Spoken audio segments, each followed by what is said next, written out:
Good morning, you guys, and welcome to According to Courtney.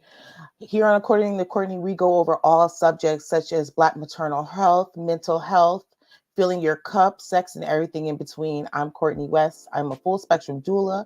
I am a pediatric nurse, and what I love to do is have conversations about subjects that are really meaningful to my heart, and things that I've learned from being a doula and a birth worker as a nurse, and have conversations that a lot of times we just don't get a chance to have in the Black community, and having a safe space to do it so that you go ahead, you bring your cup and bring something with your tea, your coffee, or something stronger, and you get to, learn and get some new knowledge today.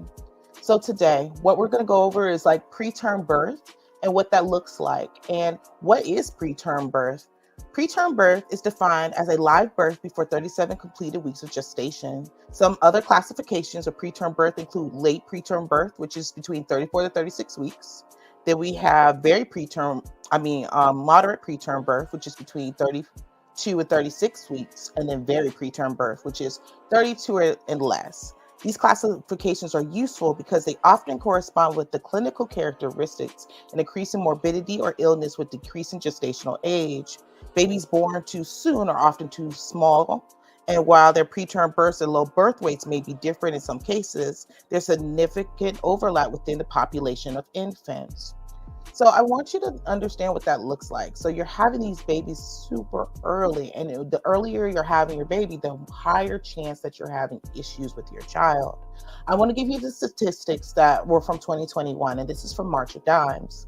In 2021, 1 in 10 babies, 10.5 of live births, were born preterm in the United States.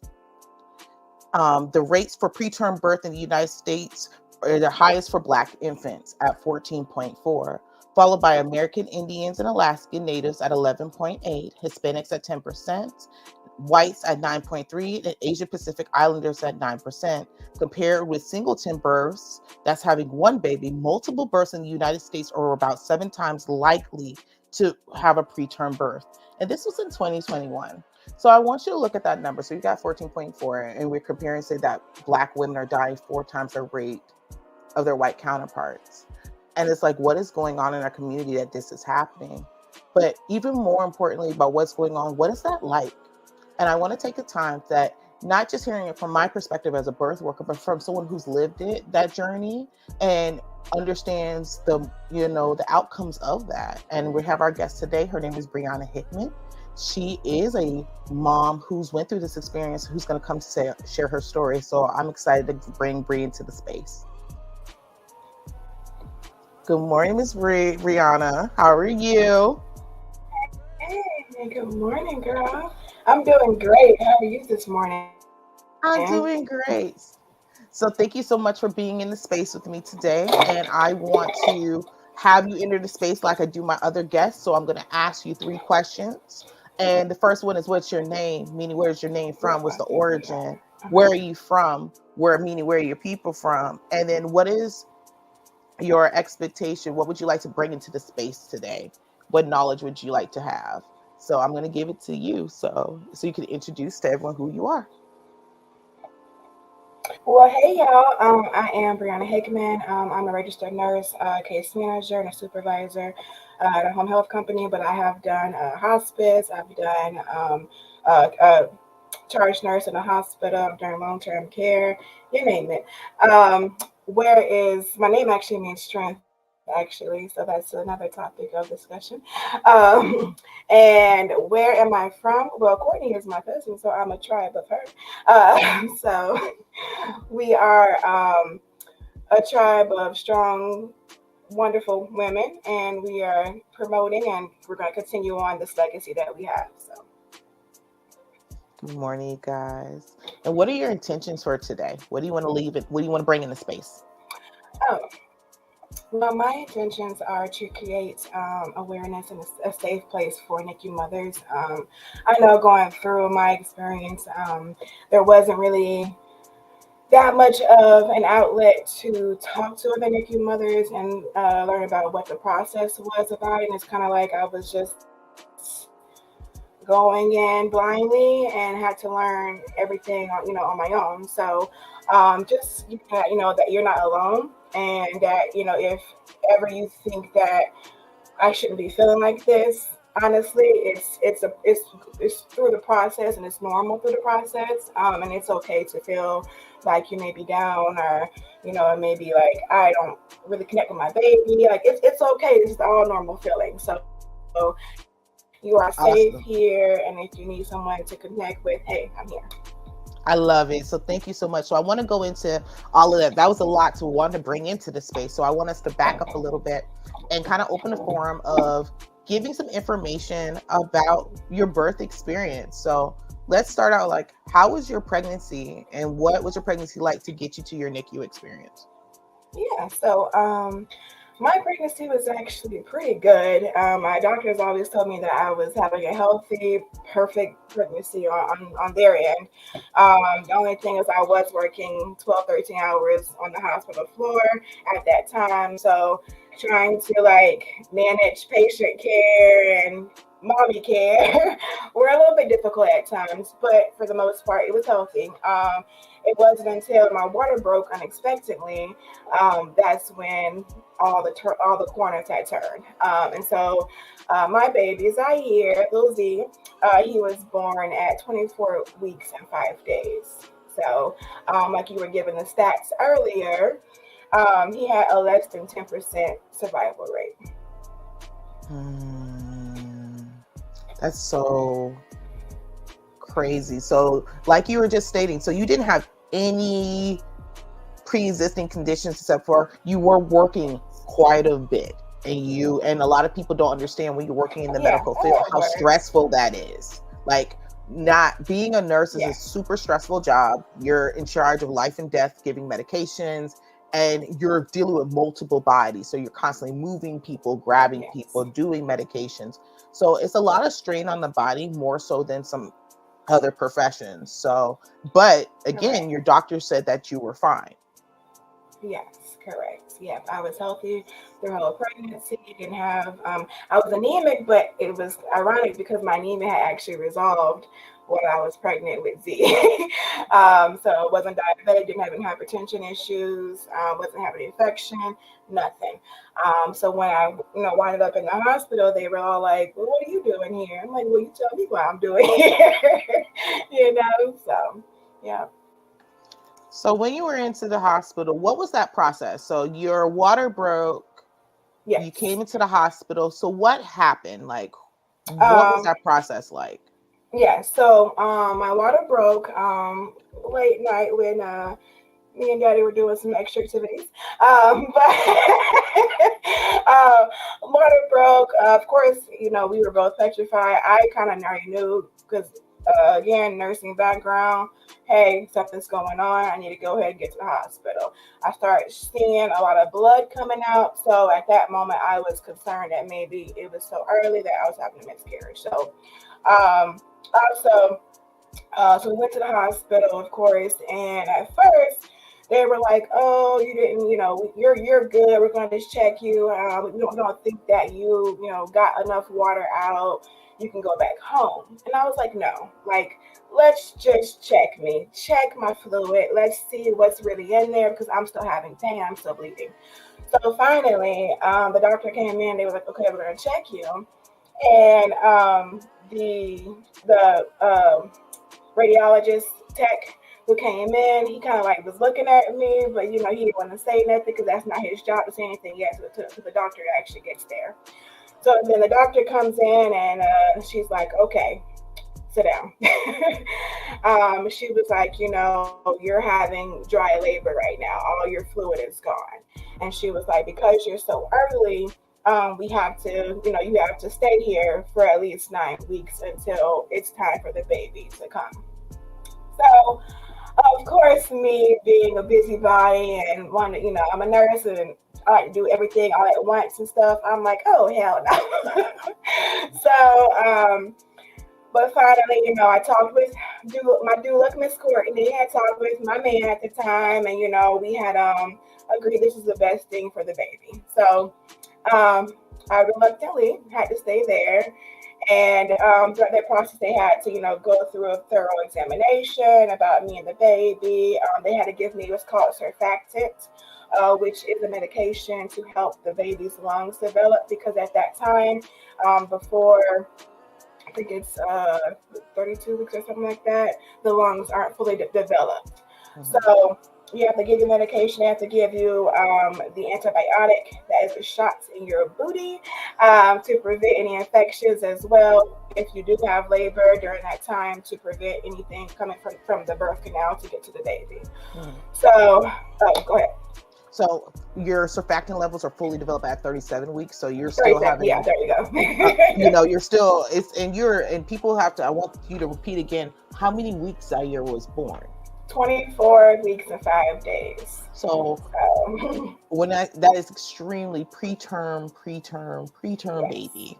Yeah. So, at that age, the baby can't withstand doing anything Mhm. by themselves. So this is a really big deal. When you were in the hospital, because now let's, back up, you're in the hospital, you talked with your family, you talked with your group about, what was best for you and your baby. What was going through your mind at that time? Honestly, panic because as of the medical background, I kind of knew that it either go two ways. Either, everything would go good. I stay in the hospital for 9 weeks. I also was thinking about work, paying my bills. And then also I thought about, am I going to lose my baby? It's like, um, I just got to see my bump start showing and start to feel him kicking and going through that, that new kind of motherlyhood phase. And so now it was like, well, is this all gonna be worth nothing? Like, am I just gonna lose everything? So it kind of was a little depressing state as well, and a worry set in. So it was a lot of emotions going on there. Okay. So I want you guys to bring us from you being accepted into the hospital and knowing a realization that you had to stay to you to the birth of Zaire. What happened in that transition? So the first couple of days, everything was fine. They just did their daily checkups on me, give me, my medication to keep me stable, give me fluids because they needed to give me a lot of fluids at that time, and I can't sit still. So, of course, I'm, walking around the hotel, I mean, the hospital, and I'm walking around the hallway, talking to the nurses.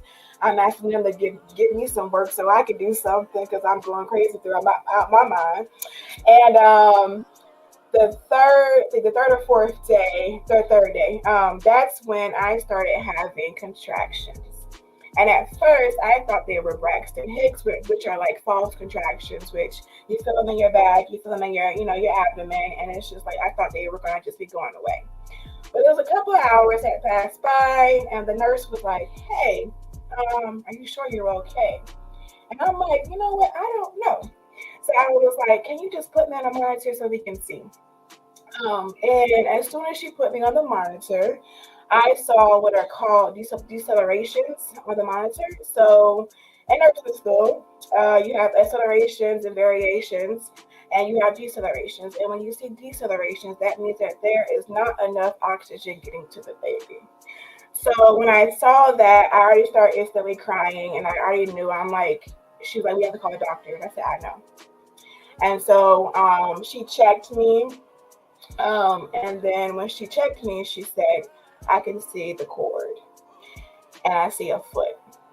And so at that moment, I knew, it's go time. So she called on the phone. She was like, "We have an emergency C-section. We gotta get her now. We gotta get her now." And so I quickly called you, and I called my child's father, and I said, "It's time. Like, you have to get here now." And so as I'm hysterically crying on top of that. But yeah, so I went in there. I was put to sleep like quickly. They splashed me with some iodine to prevent infection. And as when I woke up, the baby was gone. And it was the family surrounding me, and I was, wondering where my baby was. Right. It was It was so wild because, when you called me about, there's Zaire, about him, you were calling me like, hey, I'm having contractions. There he is. And so go ahead and tell us, it was a lot because I don't know if you remember, your cord came out and you were contracting and you Yes. caught yourself. And because I was talking to you on the phone and you're like, yo, you called me, like, the cord's out. I'm having contractions. This is happening. And I was like, you need to call your nurse because, you were aware enough that there was something going on, but you were the one that saved yourself and saved your son because you were calling, you like, something not right. I don't feel right. I feel like it's too chill. There's something's not going right. And you caught it yourself and then was rushed off to, deliver this baby. And we just saw some pictures of Zaire. There's a picture of him when he was first, like, only a few hours old. And I would like to put that up. There should be, that's when he's my older, little turkey. when he's a turkey chunk baby. So it's the one he was in the isolate, with the lights on him. It may not have transferred over, but that's okay. So, it's I want you to bring us to that moment of you first coming to and coming out of this haze of having your baby, not, just having a baby. You don't have your baby with you at that time. What are you feeling? How are you processing everything that's happening? I woke up, all I wanted was my man and my baby. Honestly, I didn't care about what else was going on. I wanted to know where my man was and where my baby was. And, at that time, it was a lot. The nurse was in my face, y'all were in my face. And I was like, I don't care about nothing. I couldn't even see him, honestly, for the first, they told me for the first few hours after delivery because I had to worry about me and making sure that I was stable. And then that turned into me, almost being septic as well. So then I couldn't even see him again for another, I think it was like 36 hours after that. So can you explain to people what septic means? Yes. So I actually called my own sepsis shock order on the hospital. But anyway, so sepsis means that your body basically, that there is some sort of infection that has taken place into your bloodstream. So more than likely, when they was cutting me open, it was a fast pace. Everything was going on. So they had to, like I said, do an iodine wash. And sometimes that doesn't really get all of the bacteria out of your body. So that stress can cause it as well. Trauma in the body can also cause it. So I had all three things going on. And you notice it by either your heart rate can either go really low or really high. Mine was skyrocketed, like 110, 120s. Your blood pressure can be affected. Your lactic acid is above 2, which that's a marker for like your heart and stuff. Also, your respirations, your breathing can start hyperventilating as well. So I kind of already knew myself was going in there. I started shaking. I had the sweats, the tremors, the coolness. So I called my nurse and I was like, "Hey, you need to call a sepsis call a code on me." And at that time, it's labor delivery, and I don't think most labor delivery nurses were aware of what a sepsis code was because they're not, that's not what their normally day-to-day thing is. So she's like, well, what is that? And I was like breaking it down to her, and I'm like, hey, I'm having this, I'm having that, I'm having that. I need these labs drawn. Like, call the sepsis code now. And so the sepsis code came in there, and they was like, well, why are we here? And I kind of had to explain to them, well, isn't this, the significance of what a sepsis is? And she was like, oh, yeah. I was like, please, can you just check my lactic acid? And it was above 2. And she was like, oh, well, good thing that you called. So I want to take time to just process what you just said, okay? Yes. So now this is the second time you saved your own life. You're on a birth floor. Yes. And here's the deal, because we're about to talk about transparency right now. It is our job as nurses, and especially in that space doing postpartum, to look for those things.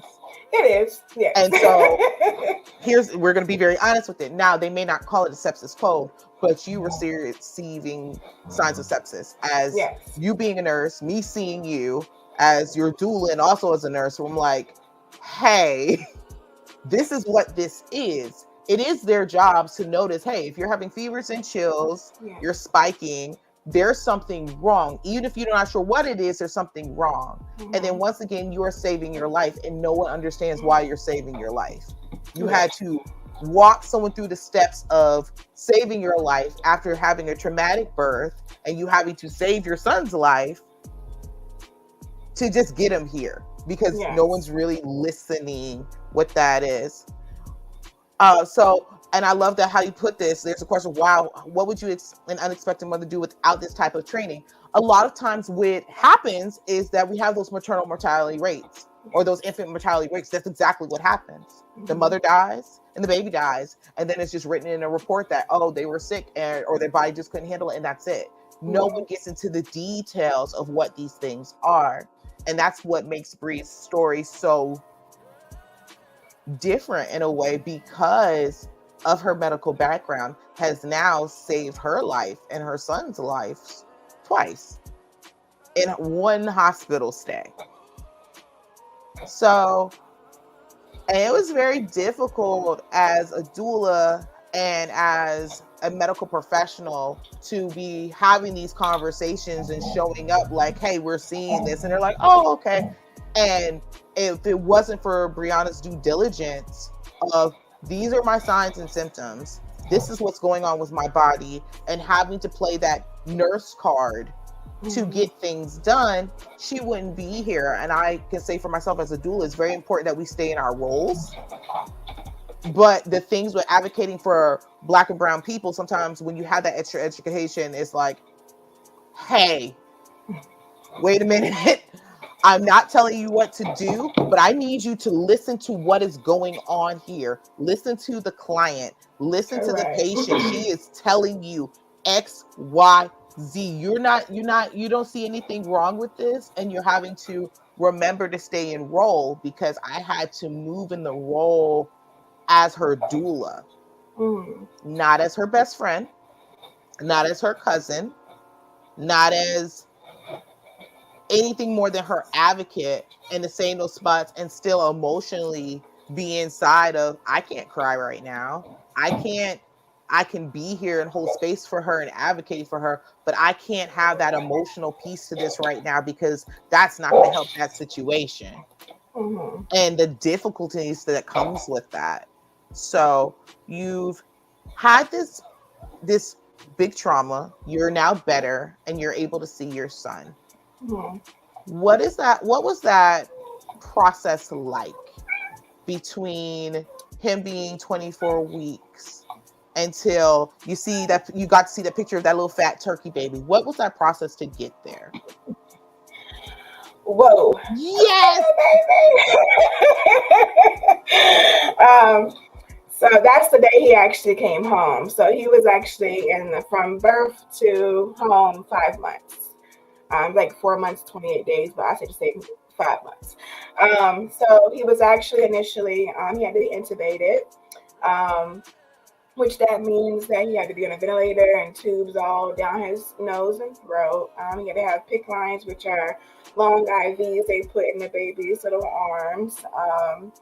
He had to be, it's called thermal regulation. So he had to be in an isolate with bright UV lights on him so that he can regulate his temperature.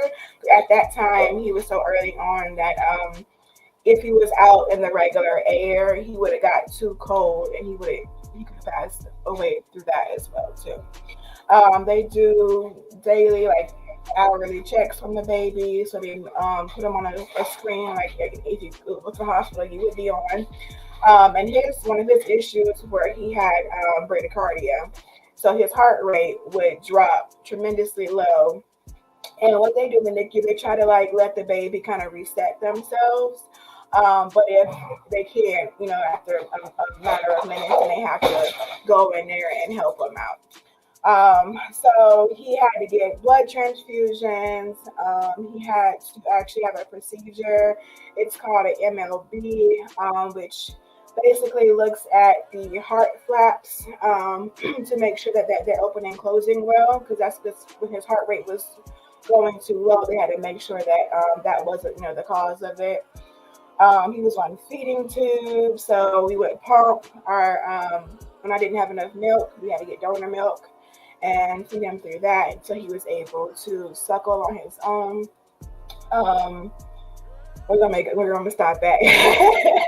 Well, I just want to give a detail of like what that really looks like, because people don't know. People don't talk about what that experience is being in NICU. What does that really mean? And during that period of time, what that all entails is like, it's a constant thing. It's like life or death all the time. Yes, constantly. Certain times where I went to go see him and the machine started beeping, and I was already like machine fatigued, because after working 12, 13 hours on the floor, I'm constantly hearing all these beeps and alarms and doing all this stuff at my job.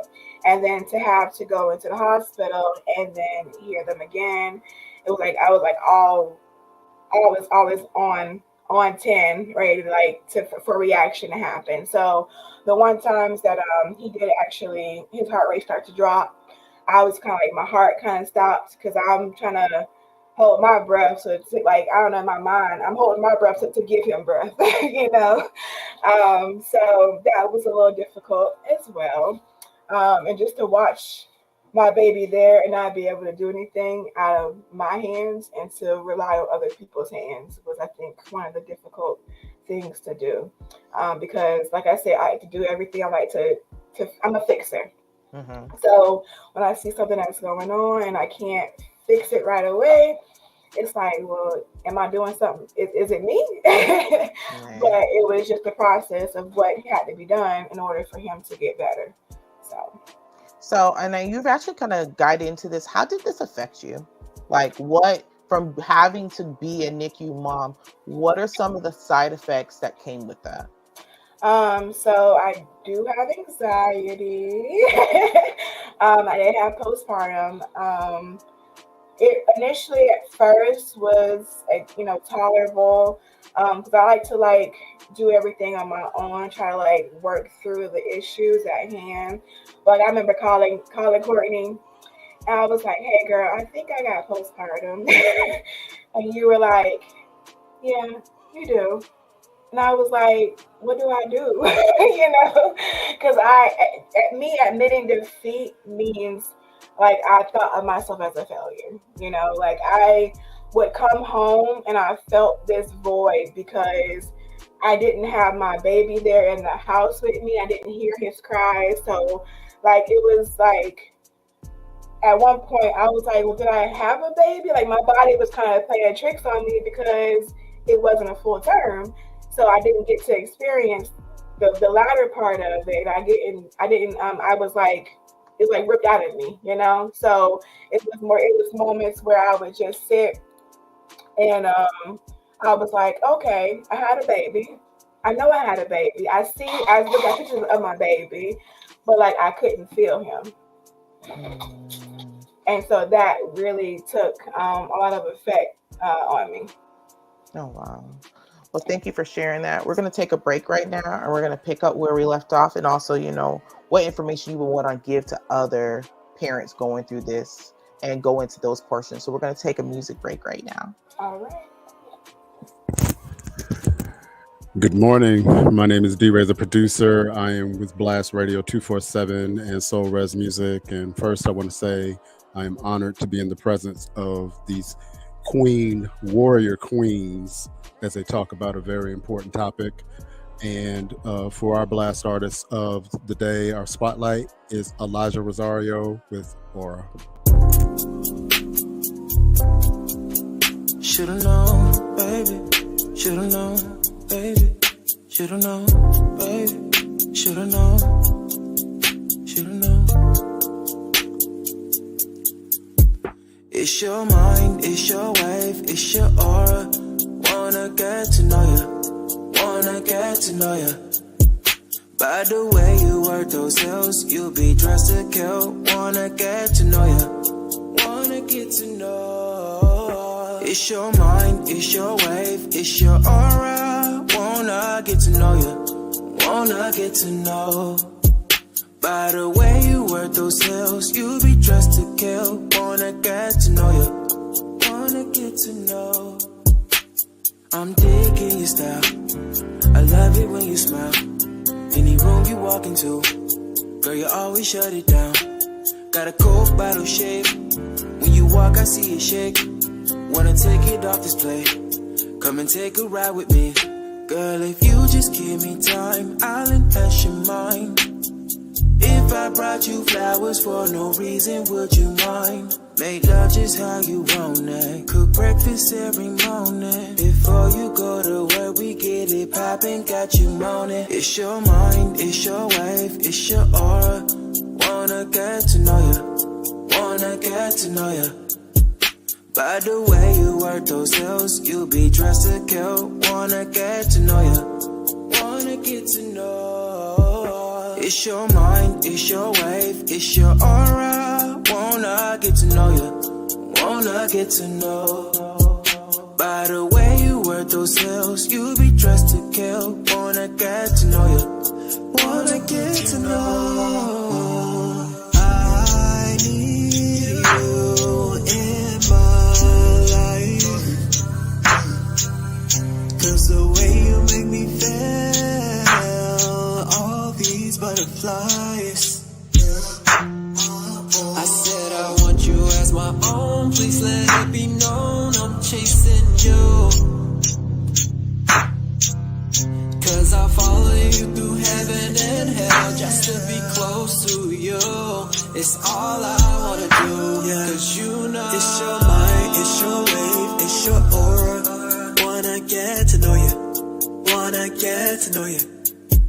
By the way you work those hills, you be dressed to kill. Wanna get to know you, wanna get to know you.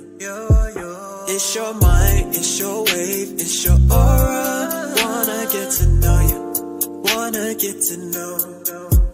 By the way you work those hills, you be dressed to kill. Wanna get to know you, 'cause it's yours, 'cause it's yours. It's your mind, it's your wave, it's your aura. Wanna get to know you, wanna get to know you. By the way you work those hills, you be dressed to kill. Wanna get to know you, wanna get to know. It's your mind, it's your wave, it's your aura. Wanna get to know you, wanna get to know. By the way you work those hills, you be dressed to kill. Wanna get to know you, wanna get to know.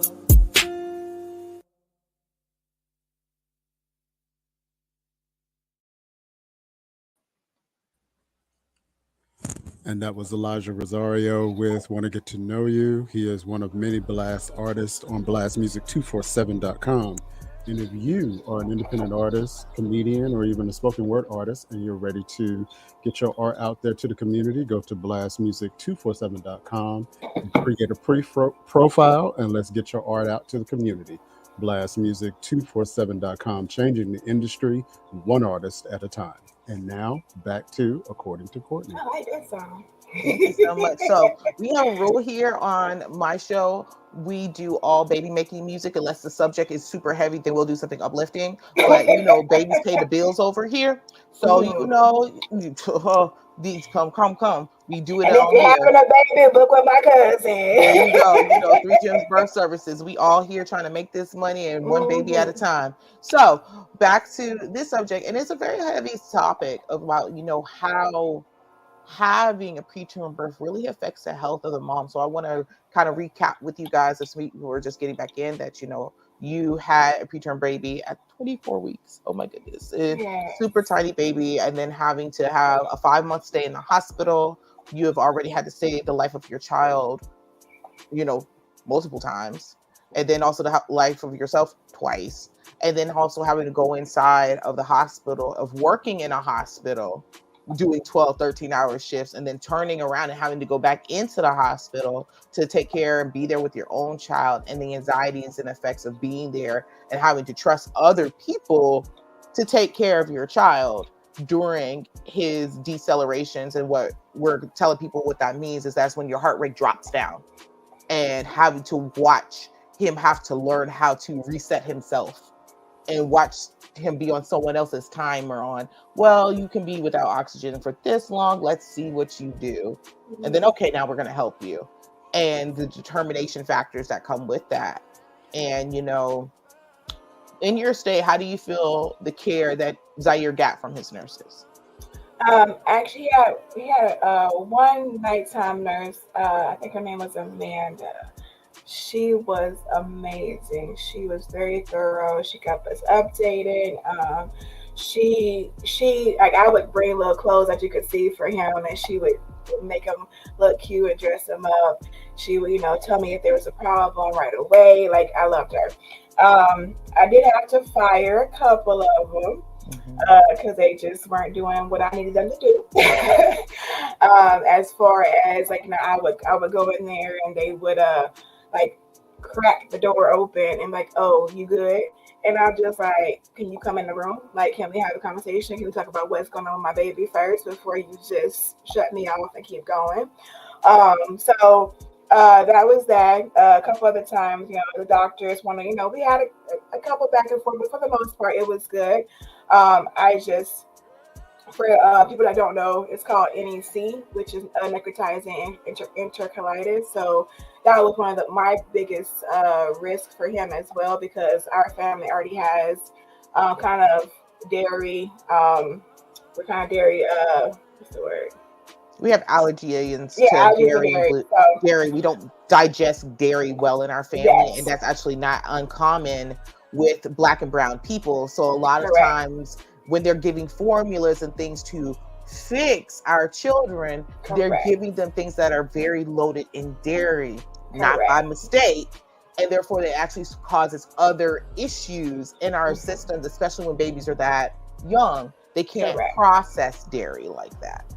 And in our family, even more so, we do not process dairy like that. Yeah, so that was one of the things I was watching out with the doctors as well, too, because they were giving him, you know, a mix of breast milk and formula, and I was just kind of really concerned about, you know, I didn't want him to develop that because that would equal a longer stay in the hospital. Who got time for that?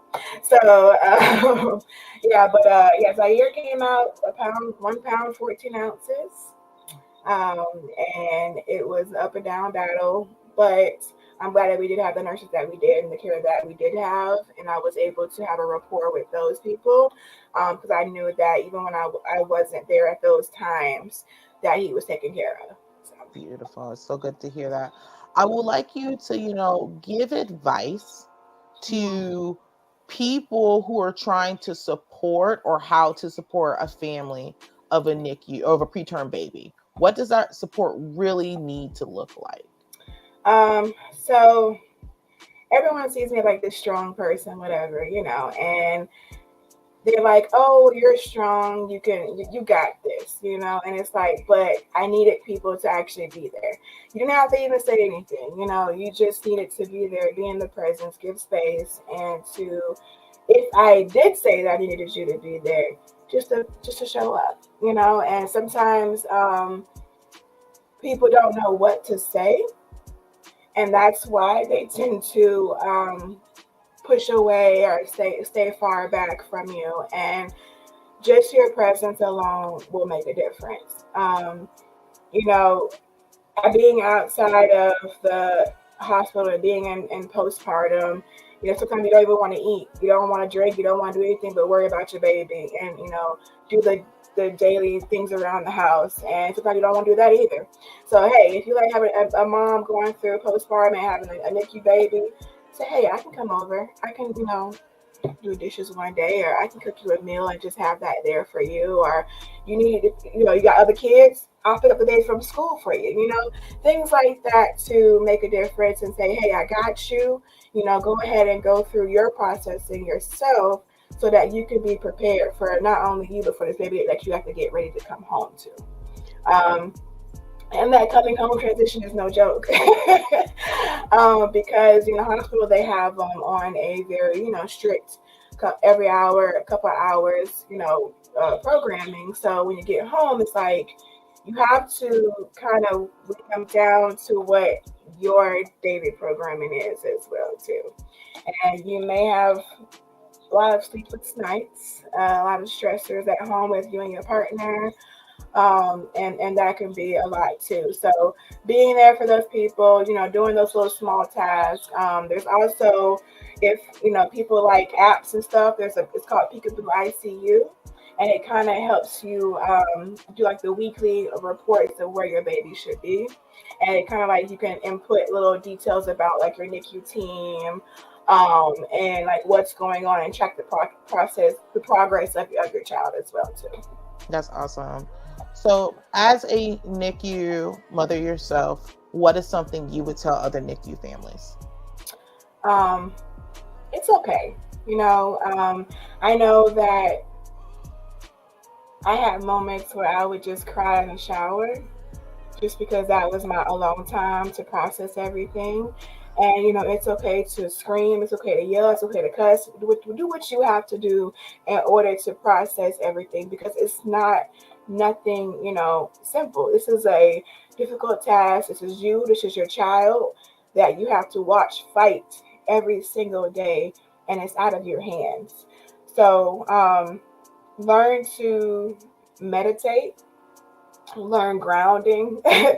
If you have somebody that you can go to and just talk with and vent to them and just say, hey, I don't need you to say anything, I have to just talk and get this off my mind. And and sometimes that's enough. If there is people who that have gone through the same thing, and that you could just sit with them and just discuss your stories, that also helps as well. Getting out of the house. Get your butt out the house. Don't sit in that house. Don't simmer in that too long, because if you simmer in it, it will deter you away and you won't have you anymore. So, but you have to go through it. You have to go through it. I think a big part of what you said, and I can say from that time, was building a tribe. Is so important. It's just having a safe space, knowing that you could talk to other parents. And what I really encourage other NICU families is that build a tribe. Like, a lot of times you would expect the hospital to have like NICU groups for you to be able to have. And I want to really like press on this. This was during 2020. So it was during the height of the pandemic. So there was nothing. We were just out here winging it for ourselves. Even us, I had a space where we did have meetings and did have mothers groups so that you could come and facilitate and build a tribe. And all of that had to stop because the pandemic had shut life down. Mm-hmm. So now that we are outside again, it is important that you're having these safe spaces to have tribe, have communications. If you don't have a NICU group, build one so that you can have people who are like you having these conversations, because it's hard to have conversations like this with people who've never experienced what it's like to be a NICU parent. It's hard if you haven't been in that situation. I know for myself as a pediatric nurse, I got into this work as doula from dealing NICU. I would do NICU transfers. So when the families were transferring home, I would go into the NICU and help them pack up their babies and transfer them home and get them acclimated into that adjustion period and what that's like, and the severe postpartum that comes with it, the anxiety that comes with it, because now there is no buttons, there is no alarms, but you hear the alarms, or sometimes we're bringing the alarms with you. And, the parents just to be so disturbed and so traumatized that they don't know what to do, and learning how to, now it's on you to save your child, to make it work, to figure this out. And, in some cases you do have the transition of having to have nursing in home. I know for Zaire, they have mentioned that, and it's very blessed that as a family that we do this. I am a peds nurse. I was like, I'll quit my client. Oh, he can come home. We will make this work. We are overly equipped to take on a pediatric child, but that is not the case for most people. They don't have that built-in community of this is what we do when we will figure it out. But, I want people to know, it feels like a lonely road, but it doesn't have to be. Mental health is real. Like, maternal morbidity is real. Like, having depression from this and anxiety from this is real, and to give yourself grace and to give yourself Yes. space with that, and having someone support you. So let me ask, it's one of them things, not as your cousin, but as, do you feel having a doula was helpful during your pregnancy Yes. and going through this? Yes, I feel like there were other stressors at that time, as far as family dysfunction. And so then we had, our grandmother was sick at that time as well too. So it was like so many stressors. And then, like you said, we were getting ready to get into this was the end of 19 going to 2020. So this was the start of the pandemic. So, and then having, like I said, work in the hospital with the start of the pandemic as well, and being so afraid to bring something back to my baby. So yes, I do feel like having you was helpful, because like I said, I would just call you, but hey girl, just talk, just listen right quick, and just let me just tell you what's going on. And then yes, I did have the medical background, but sometimes you just need a listening ear, that support system to say, hey, I got you. It's okay. I'm glad. And I feel like I always like really, really push for everyone to have a doula of some sort. Look into your community. If you have a Healthy Start program that offers free doulas, take it. Look into your computer in your communities and see that it doesn't mean if it's student doulas, that's what it is. But look into your doulas, especially, as Black and brown people, this is the real. These are our numbers. This is what is happening, and this is happening at an astronomical rate. We're having the preterm babies. We're having these things, but having support has been proven to make a difference in this. And even though, and in some cases are like Breeze, everything was perfect, everything was good, and things still happen. But having someone to be in those spaces and be in those spots make a difference. Family dysfunctions are real in any pregnancy. Sickness is real through any pregnancy. Those things happen, and so as a doula, you're there to, kind of play defense, offense in those situations, and be like, okay, all those things are happening, but we're having a baby, and to keep the focus on this is the task at hand. This is what's going on.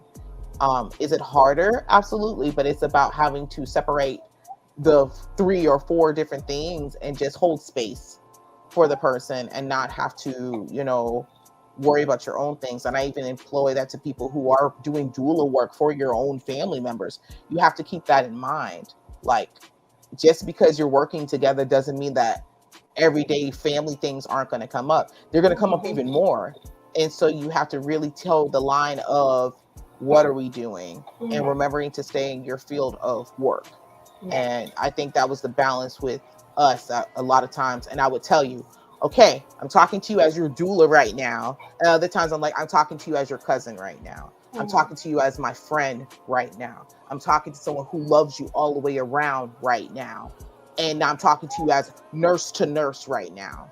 And just having that very clear, distinct boundaries of where you're coming from and what toolkit that you're coming out of, I feel like is very important as a doing this. So we have a question that's come up. Is it difficult disciplining your child given with... Okay, so we need to talk about who Zaire is now. Okay, so let us give us an update of who Zaire is now before I answer this question, because this is like a double entendre, get you in trouble question. So Zaire now, my little Leo, right? He is 4. He is healthy. He is feisty. He can read. He runs. He is tall. He is strong. And his vernacular is something killer. Okay? When I say you look at him, you would never know he was a NICU baby. You would never know. You would never know. He is something so special. I'm gushing from auntie perspective because he is... Everybody knows Zaire is my baby. We share this child together. I was like, okay, I'm your auntie, grandma, sister, cousin, friend, all the things, and this is my baby. So he knows he's TT's everything. So against all odds. So it is all the things. So I will say, as the auntie, Yes, I I am guilty of letting my sweet nephew get everything, come home with lots of toys and gifts and stuff. My partner is even worse. We can't even, if I yell or him or raise my voice or if one of us go to discipline him, he snatches in and that's my baby. How could you never? So in this household, yes, yes, it is. It's a problem, and I know it's a problem. It's a problem. So I will let Yes. his mother answer that from her perspective, because I know over there Whew. it's a little different. Nah, that's my sunshine, you know, my light, my moon, my stars. Um, Throughout the process, there was a lot of therapy.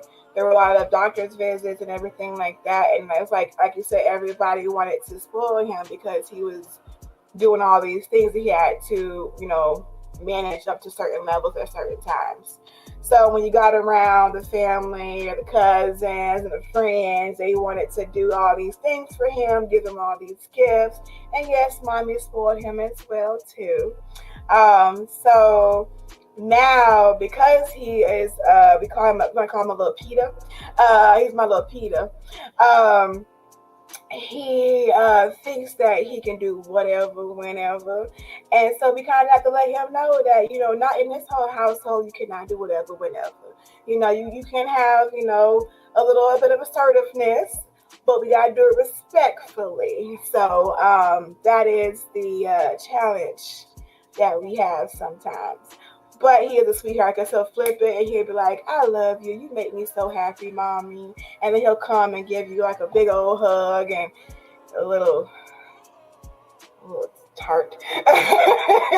He's a special kid. He definitely is. I know, being a pediatric nurse, I work with that population of children. That's who I take care of, and it is different. They are used to being catered to, especially when you have 24-hour nursing and you have, or your parents, and we do try to overcompensate and we don't, and they get lots of attention. And so there is a different expectation they have for us to show up and be, and it's a beautiful thing though. I have no problems with it, and I'm very thankful that we're able to move like that with him. And then also he's so healthy and he's so happy, and it's such a blessing you know that he's here. And it's such a blessing that you are here and that you could advocate for yourself and that you had those abilities that most people don't have. And that's why I really wanted to share your story, because this is happening so often, because people wonder, where does Black mortality happen? How does this happen? This is how it happens. Yes. This would be a different story if you didn't have the education that you had, that you didn't have support that you had, that you didn't know what you knew. Your story would be like so many other stories, and it just gets swept under the rug. And the family members most of the time don't have the education and the knowledge base to know, no, this is what really happened to my wife. No, this is what really happened to my baby, until someone who has the medical expertise can say, did you know they died from sepsis? Did you know that they had severe high blood pressure? Did you know they're having fever and chills? And so many parents and moms, this is their story. And they wait till they're so bad that they don't know. And they can no longer speak for themselves or have anyone there to speak for them. So, it's important that we're in these spaces and that we have that knowledge place. And if you are not a nurse, that you do get some childbirth education. That's important. Take a class. It's important. Get a doula. Have someone there to advocate for you. Even if you want to do a birth that you don't have someone else in the room, take a course beforehand so that you're able to know what could happen, what's out there. And then also, find groups. Having moms groups are really important. You want to be able to be like, hey, is this normal? Is this not normal? And just share space for that. Do you feel like, because you did have that during your pregnancy, Do you feel like that? Tacos. Yes. So at the time, I actually had a safe space, and it was beautiful. That it was a perinatal safe space that once a week we were open, and we're open for 12 hours, and people could drop in, and we would have moms groups. We would do lactation, and then also just a safe space for pregnant moms to drop in and say, "Hey, I just need to talk to somebody. I just need to be heard," or "Hey, I'm this amount of weeks. What is normal? What isn't normal?" And having that to do that um, from different families made different differences, or to have those education classes like, hey, we don't know what to know. Or if they knew they were going to have a NICU baby, they were able to sit down and say, what is there to be expected, and have someone who has knowledge enough to teach them and show them. So Bree would come waddling in there every week around lunchtime, and so we planned our lunches around Brianna's cravings during that pregnancy. So it Tacos and Thai food. yes, it became a thing that she was just loved up because that was my cousin. And they're like, okay, and she was treated like every other mom. I was like, okay, what's up? Well, how are you doing? And we were check in. Hey, we're should be doing this. Are you feeling this? What's going on with you? And it just was a safe space to literally come have a cup of tea, eat some good food, get some birth knowledge, and just enjoy the space. So, unfortunately, due to COVID, I closed that space, but I am looking to do it again, and finding the fundings and the spaces for it. So anyone has a building in St. Petersburg, Florida, in the CRA, in the Southside St. Pete, that they want to give to wraparound care, holler at me. You want to give donations to 3 Gems Birth Services so we can build these spaces again, holler at me, because I can say during the community, that was one of the most important things, is about having a space for people to be able to drop in, having a space that you can have this education and it be given to you. And this is the same education that other people spend thousands and thousands of dollars on. Why don't you have access to it? And you should.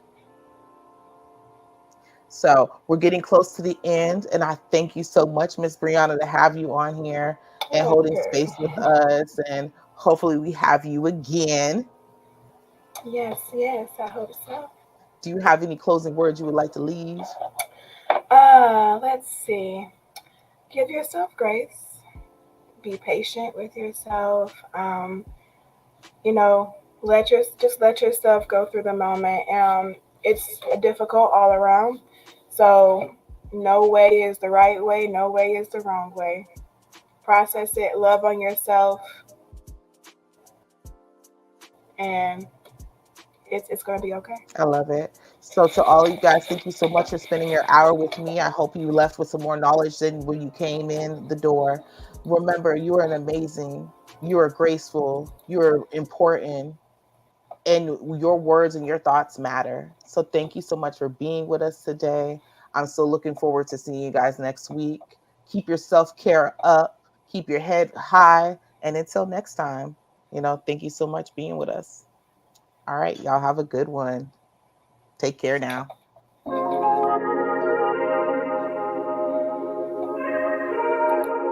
phone on mute the whole time. Oh, was I on mute?